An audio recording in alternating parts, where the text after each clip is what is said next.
Well, hey everybody, if you like talking real estate in Embrey Mill, then you've come to the right place. I'm joined by real estate superstar and homeowner in Embrey Mill, Ann Marley Green. Ann, how are you today? I am doing good. We're feeling colder temperatures now, so I think we're officially in fall. It's getting there. Well, it's always funny though because it's like I remember so many Halloweens where it's suddenly like 80 degrees out of nowhere, and you're in jeans walking around sweating like, man, I thought it was going to be like 50 right now, and it's not the case. So Yeah, I know. We all kind of hold our breath. As long as it's not raining, I think we'll be good to go. that's right. That's right. Okay, well, let's go ahead and kick this off for the folks. So the first thing that we're going to talk about is kind of what's going on in the rental market, because a lot of people that have bought a home in Embry Mill are faced with a decision if they get orders out or decide to move. Do I hang on to this property or do I sell it? So go ahead, floor is yours. Tell me about what's going on in the rental market in Embry. Yeah, so it's been a couple months since we looked at rental prices in Embry Mill. These are the year-to-date prices averaged out across the neighborhood. Single-family homes went up in value, so just over 4,000 is the Wow. average monthly price. There was one at 5,000, so there's a range there, but 4,000 just above there is the average for the neighborhood. And then townhome prices went up as well, so just over 3,000 for a townhome. Embry Mill is a neighborhood that rents out very, very well. It is highly sought after. So it is an excellent opportunity if you have one of those lower 2 or 3% interest rates to maybe make some passive income on the side. That's right. And one thing I wanted to point out, though, for the folks that are watching, let's say you don't have one of those 2 or 3 interest rates, but you have, six and a quarter, 6.5, or maybe fives, right? As rates continue to fall, as you know, one of the great things about a VA loan, if you have one on the property, is even if this isn't your primary residence and you've been gone for 5 years, you could still refinance at home at the VA rates at the time. So who knows? You could just kind of write it down and keep increasing the amount of money that you get per month in rent. So. Yeah, and I think it typically goes up year over year. So if you are in a position and want to be a landlord, big emphasis on wanting to be a landlord, it could be a great income property for you. Yeah, absolutely. Okay, well, the next one we're going to take a look at, let's go ahead and get, let's see if I can pull it up right. All right, here we go. So this is, go ahead, floor is yours. This is a recap of what we've been looking at for the home sales in the neighborhood. Yep. So this is just in the past month, the kind of snapshot on sold homes in the neighborhood. Average days on market still holding on around 2 months to get a home sold. Some certainly sold much faster. There were a handful that were over 100 days on the market. So again, wide range in time on the market, but just about 2 months average to get a home sold. And then price wise, we did see dips across both single family homes and townhomes in their sold prices. Highest home that sold was $920,000. $920,000. Love Wow. to see that number. And then the lowest was $555,000, which was a townhome. And honestly, that's a great price for a townhome in this neighborhood. So, Yeah. but yeah, that's just kind of the overview of what went on this past month for sales. No 55 and olders closed last month, so we don't have any statistics on those. They're sticking around. Some of the things that jump out when we look at this data, there are many variables that go into a home sale and how long it's going to sit on the market. But can you give us some of the things that you commonly see if a home has been sitting for a while, and how would you advise clients not to do that? Yeah, so really, I mean, I try to get my listings as show ready, as go ready as possible, to try to tackle, any action items that we think might come up that would be a deterrent to buyers. We try to depersonalize the home as much as possible because really, I mean, if you're thinking about it, buyers only have 15 to 30 minutes that they're actually in your house looking at it. Yeah. They get very distracted by personal items and photos on the wall and everything like that. So we try to make it, as clean and minimalist as possible. So they're really looking at your home and not looking at, personal items that you have. So sometimes when we walk into homes that have been on the market a little bit longer, not all of them, but some of them, you can tell very quickly who is living in that house. Yeah. And although you should make your house personalized when you're living in it, it can be very distracting for buyers. And then 2 other big indicators on why a house might be sitting on is price. If it's overpriced compared to the other homes, in the area, buyers can see everything that we basically put out there. They have Zillow and Redfin and all those fun apps now, so they can see the history of the property. They can see all that. It's very easy for them to get to that knowledge. So, they are not real estate professionals. They don't know, the plus or minuses when pricing a house out, but if a house is grossly overpriced, they can probably tell. And then odors is another big one. Sometimes homes will sit on the market because they have a pet odor, cat odor, smoke, anything like that is going to make your house sit a little bit longer.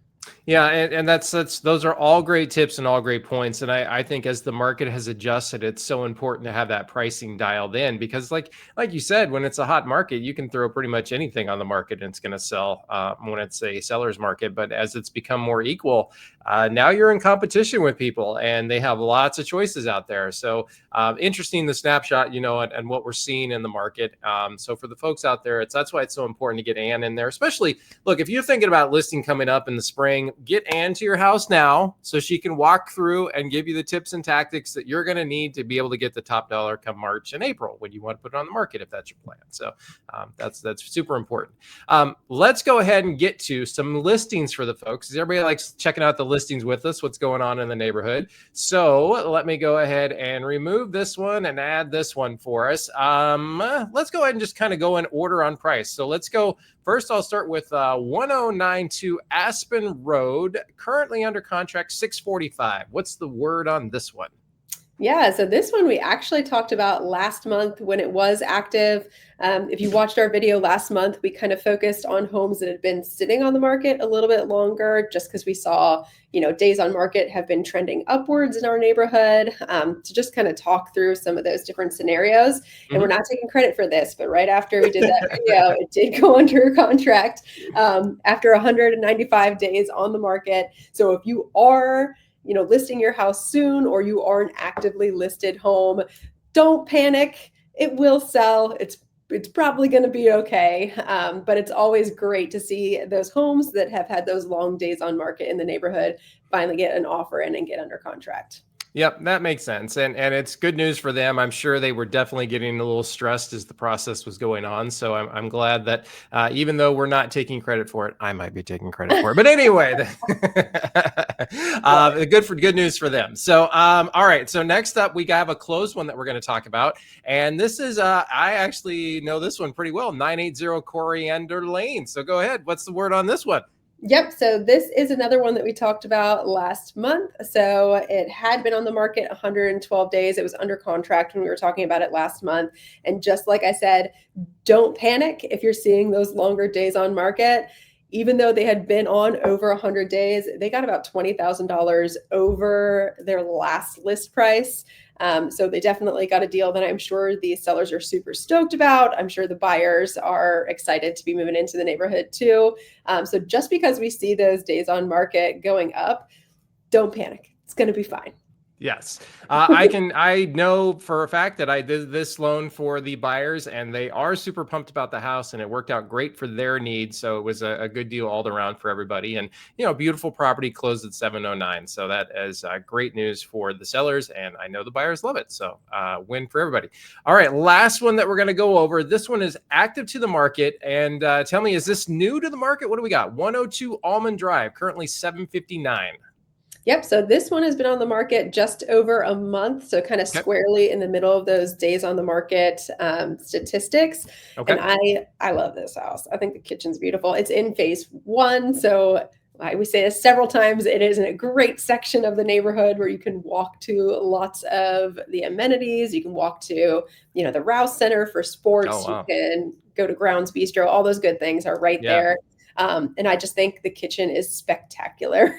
They really nailed it. This was 2015. Would you think those were the like the hinges and everything at the time, or?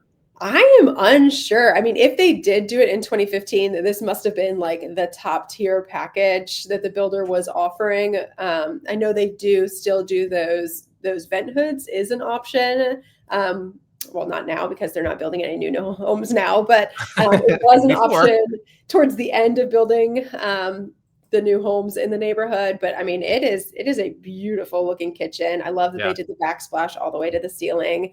I just think they did a really good job with it. And phase one, they tend to be the smaller floor plans. But I think the layout on it is a great opportunity for someone looking to get into the neighborhood. Well, that's what I was going to say. The flow of the house as we're clicking through the photos is very nice, and that's really something that they nailed kind of in that first phase was the open concept and Mhm. just really a lot of the details that they did. So I mean, it's a beautiful looking house, and so currently on for around a month at 759. It's one of those situations like we're going to need the right buyer, and and that's something I can talk to a little bit about. With the interest rates have been coming down. But as everybody knows, there's a lot of stuff going on north of your location that's kind of impacting things right now, and hopefully they'll have a contract soon. But great looking house. Any other pictures I should get to for the folks so they can take a look at? Only other thing I had written down about this house is that it is a corner lot. So that is Okay. a premier high visibility lot. I know one of the complaints that buyers have with Embrey Mill is that the houses are so close together. So that, in my opinion, is just another bonus for this house. You really only have one close neighbor on that side, and otherwise you get a little bit of space. Ah, very nice. Okay, well, perfect. And it's a beautiful looking property. You know what? As I click through this, it's very much looks like move-in ready, right? I'm not going to have to do too much to the house when I get in there, and maybe some paint choices to change things up a little bit, but otherwise, they're going to be in good shape. So, well, I think that kind of wraps up our tour of Embry Mill for everybody. So, some final parting thoughts, maybe Stafford wide. We got orders coming out soon. What's going on in the market? Yeah, so orders are starting to get cut for people in other parts of the country. I am getting reached out to by several people that are PCSing in or anticipating, because sometimes we don't really know, anticipating PCSing to the DC area, either in the winter or in spring of next year. So in terms of military movers coming in, we're starting to get, a little bit more buzz. I think next year is going to be a really solid year for real estate. I think the spring market is going to be a little bit more active than maybe it was this year.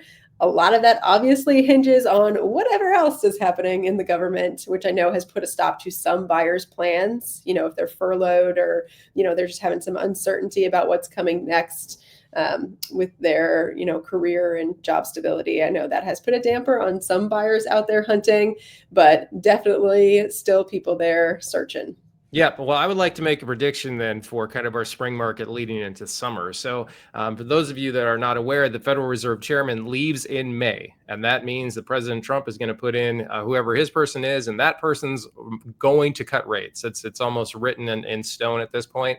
And so, when that happens, and we start seeing these rates coming down even further, I can see us being in that 4% range, like 4.5 range by summer, which would be amazing. And I can tell people I've locked in people so far this year on adjustable rate mortgages like a 5.1 at 4.75. So it's those rates are out there in the 4 if you're willing to take a little bit more risk and having like a 5.1 arm or something like that. But I feel, Ann, that I think we're looking forward to a huge spring and summer. So that's my personal prediction. Well, if you say it, I'm going to manifest it into existence. So That's, that's going to be there our you mantra go. for the next 6 months. Absolutely. Well, everybody, thank you so much for watching our videos. If you're getting ready to list your house, you need to reach out to Ann. Her comments, her phone numbers, and everything is above. So we'll talk to you soon and see everybody next month. Bye. See you guys next month.